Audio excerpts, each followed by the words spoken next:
Let's begin this newscast with WION's coverage of the G20 summit. We bring you all the latest. Now, Indian Prime Minister Narendra Modi has already arrived for the G20 summit in the Japanese city of Osaka. This is Prime Minister's 6th G20 summit. And before his departure, Modi said that the issues such as women empowerment, artificial intelligence and common efforts to address challenges like terrorism will be high on his agenda. Upon his arrival, Modi was also greeted by members of the Indian community at the hotel.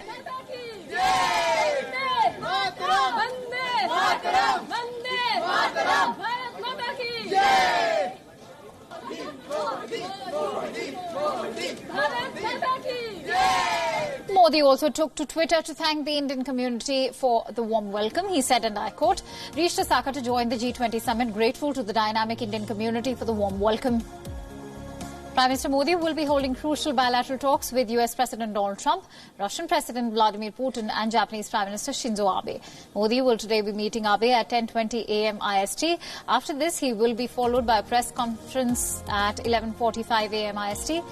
Prime Minister will then conclude his day with a community event in Kobe. Now, this will be Modi's schedule before the G20 summit kicks off on Friday, that is tomorrow. Notably, Modi's visit to Osaka comes after US Secretary of State Mike Pompeo and his high-stakes trip to India. The top Trump administration official and Indian leaders, including Narendra Modi, discussed a number of contentious issues, including Iran, Indo-Russia, S-400 missile deal and trade. Now, remember, the US has announced sanctions on countries that deal with Russia. New Delhi made it clear to Washington that it won't compromise on national security. Now, India-US relations have been overshadowed by a number of issues. Modi will be meeting US President Donald Trump tomorrow.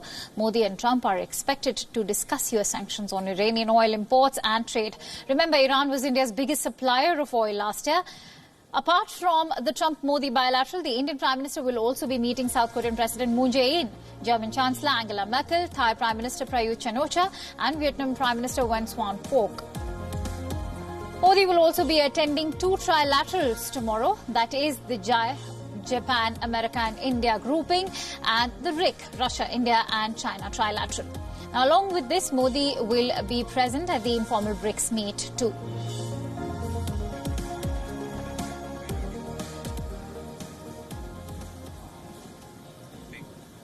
Now, ahead of the departure from the United States, President Donald Trump has hit out at both China as well as Japan.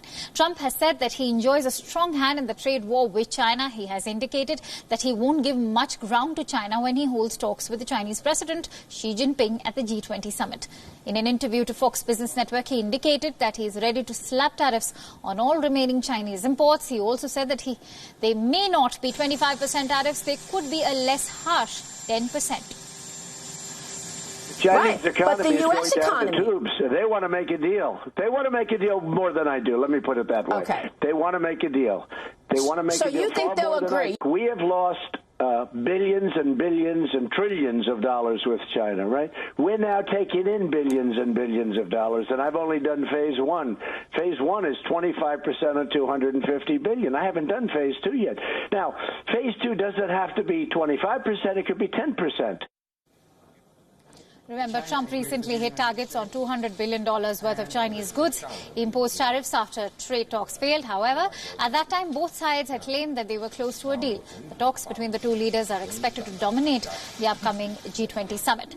The US president has also hit out at the long-standing security alliance with one of its closest allies, Japan. He has criticized the Treaty of Mutual Cooperation and Security Agreement, which says that US will help Japan defend itself against any foreign adversaries in return for setting up military bases in Japan. He said in a sarcastic tone that if US is attacked, Japan can sit and watch it on their televisions instead of helping US. We have a treaty with Japan.